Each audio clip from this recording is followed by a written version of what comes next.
Salam müəllimlər, hər vaxtınız xeyir olsun. MHC Mix sertifikasiya mətnindən 43-cü sualdan izah edirəm.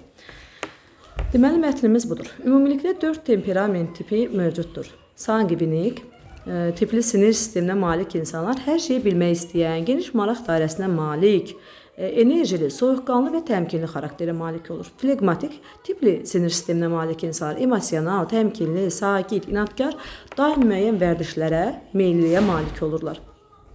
Xolerik tipli sinir sisteminə malik insanlar enerjili, inadkar, qətiyyətli hərəkət edən, lakin öz hərəkətlərinə fikir verməyən olur. Onlarda müsbət emosiyalar üstünlük təşkil edir. Melanxolik tipli sinir sisteminə malik insanlar passiv, tez küsən, depressiyaya meyilli, qətiyyətsiz olur. Onlarda əsasən mənfi emosiyalar üstünlük təşkil edir. İnsanların bir çoxunda bütün tiplərə məxsus cəhətlər olur, lakin bunlardan biri üstünlük təşkil edir. Deməli, bizə nə lazımdır? Hansı nəticə çıxır? Göstərilən temperament tiplərinin hamısının eyni insanda toplanma halı müşahidə olmayıb. Niyə? Bir çoxunda bütün tiplər var. Deməli, A bəndi gedir. Xolerik tipli insanlar, melanxolik tipli insanlara fərqli olaraq geniş maraq dairəsinə malik olurlar.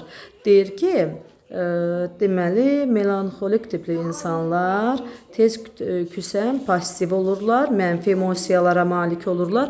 Xolerik insanlar qətiyyətli hərəkətlərinə fikir verməyən, müsbət emosiyalar olur. Geniş maraq dairəsini görmədik. Yox, bunu deyə bilmərik. Sanguinik tipli insanlar, flegmatik tipli insanlardan fərqli olaraq təmkinli olurlar. Təmkinli xarakterdirlər. Amma flegmatik də təmkinlidir. Onun fərqli olaraq deməyi düz deyil. Melanxolik tipli insanlar, flegmatik tipli insanlardan fərqli olaraq depressiya meyilli olurlar. Gəlin görək. Baxın, depressiya meyillidir. Bunu dedi. Melanxoliki dedi, düz dedi bunu. Bura qədər düz. Görək hansından deyir? Flegmatikdən fərqli olaraq. Deyir ki, malik insanlar təmkinli, sakit, inadkar. Bəli, onlarda həmin xüsusiyyət yox idi. Dığını götürə bilərik. Doğru fikir, nəticə kimi. Gəlin görək, eyni olmur. Eyni götürə bilərikmi? Bir insan enerjilidirsə, onun tipi mütləq yox. Enerji iki yerdə mən bayaq oxudum. Bax, bir burada oxudum müəllimlər. Oxuduq ki, enerjili olur. Sanguinik də enerjilidir. Və digər bir yerdə görmüşdüm enerjili sözünü və xolerik də enerjilidir. Deməli, D variantı cavabımızdır. Keçək 44-cü suala. Deyir, mətnin məzmunu ilə bağlı cədvəldən bütün uyğun fikirləri müəyyən edin, yəni doğruları seçməliyik. Yəni, uyğun fikir, buradan doğrunu, buradansa yanlışı seçməliyik. Kür çayı nəinki Azərbaycanda, hətta bütün Cənubi Qafqazda ən böyük çaydır. O, başlanğıcını Türkiyə ərazisindən götürür, uzunluğu 1515 kilometr olmaqla 900 kilometrdən çox hissəsi Azərbaycandan keçir. Kürün ən böyük qolu olan Araz çayının uzunluğu 1072 kilometrdir. Bu çayın hövzəsi Kür çayın ümumi hövzəsinin 54,2%-ni təşkil etsə də, sululuğu 2 dəfə azdır. Araz çayı 580 kilometr məsafədə İranla Azərbaycan arasında dövlət sərhədi təşkil edir. Nəyi deyir, müəyyən etmək olar? Azərbaycanda olan ən böyük çayın ən böyük qolunun hansı çay olduğu. Deməli, Azərbaycanda olan, hətta Azərbaycanda bu Kürdür. Bunun ən böyük qolu isə Arazdır. Deməli, bu doğru. Götürə bilərəm. Araz çayının Kür çayından neçə kilometr kiçik olduğunu. Deməli, gəlin görək, bunu müəyyən edə bilərikmi? Onun uzunluğu 1515-dir. Arazın uzunluğu isə 1072-dir. Bəli, bunu çıxıb tapmaq olar. Bu da doğrudur. Deyir, indi burada isə yanlışı seçməliyəm. İranla Azərbaycan sərhədin ümumi uzunluğunu. İranla Azərbaycan arasında dövlət sərhədi təşkil edir. Araz çayı. Araz çayından olan məsafə var burada. Ümumi uzunluq deyil. Bu yanlış fikirdir. Cənubi Qafqazın ən böyük çayının ümumi uzunluğu. Cənubi Qafqazın ən böyük çayının ümumi uzunluğu bu var. Bu var da 1515. Bu doğru fikirdir.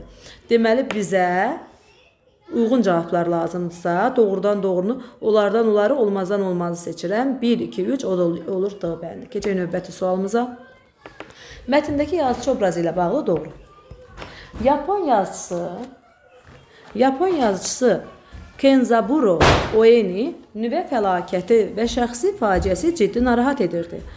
Hiroşima və Nagasakiyə atılmış atom bombalarının törətdiyi ağla sığmaz faciələrin acı nəticələrinin Yapon cəmiyyətinə təsiri. Həmin fəlakətin nəticəsi kimi Oe'nin ilk övladı Hikari'nin fiziki qüsurla dünyaya gəlməsi yazıcının həyatında dərin iz buraxıb. Bu iki ağrı daim yazıçını narahat etmiş. Şəxsi təcrübə romanı da həmin amansız ağrının təzahürü idi. Hikari Yaponiyanın ən məşhur bəstəkarlarından olsa da, yazıçı aldığı mənəvi zərbəni unuda bilmir. Oe yazırdı. Əqli çatışmazlığı olan oğlum Hikari quşların köməyi ilə Bach və Mozartın musiqisini qavramağa başladı. Axırda da öz əsərlərini bəstələdi. Onun bəstələdiyi kiçik musiqi parçaları sevinç, təravət və nəşə ilə dolu idi. Deməli, bizə düz lazımdır. Deməli, əqli çatışmazlığı bəstəkar olmasına mane olmamışdır. Bizə əqli çatışmazlıq onun oğlu üçündür, yazıçının özü üçün yox. Yazıçının oğludur. Baxın, oyunun ilk övladı Hikari. Hikari də əqli çatışmazlığı olan. Deməli, bu yanlış fikirdir. Onu yalnız xalqının halı narahat edir. Xalqının halı narahat edir. Və ailəsi haqqında düşüncələri ikinci planda olurdu. Niyə? Deyir ki, Yapon cəmiyyətinə təsir və həmin fəlakətin nəticəsində övladının dünyaya gəlməsi dərin iz buraxmışdır. Deməli, bu da yanlışdır. İkinci övladının qüsurlu doğulması daim narahat yaşamasına səbəb olmuşdur. İlk övladı, ikinci yox, ilk övladı. Deməli, bu da yanlışdır. Yazıçının yazdığı roman 2-ci Dünya müharibəsi ilə bağlı idi. Gəlin görək, onun romanı da, yazıçının narahat edən şəxsi təcrübə romanı da amansız ağrının təzahürü idi. Hansı ağrı? Nagasakiyə və Hiroşima atılmış bombaların təzahürü idi. Deməli, sadəcə atılmış bombalardan gedir söhbət. Yəni, 2-ci Dünya müharibəsinin hansısa həsr olunduğunu biz görə bilmədik. Deməli, bunda yanlış götürürük, bu sözü görmədik orada. Hiroşima Nagasaki atılan atom bombasının acı təsiri bu yazıçının ailəsindən yan keçməyib, bəli, onun acı təsirlərində həm də öz oğlu da qüsurlu doğulub. Bəndi.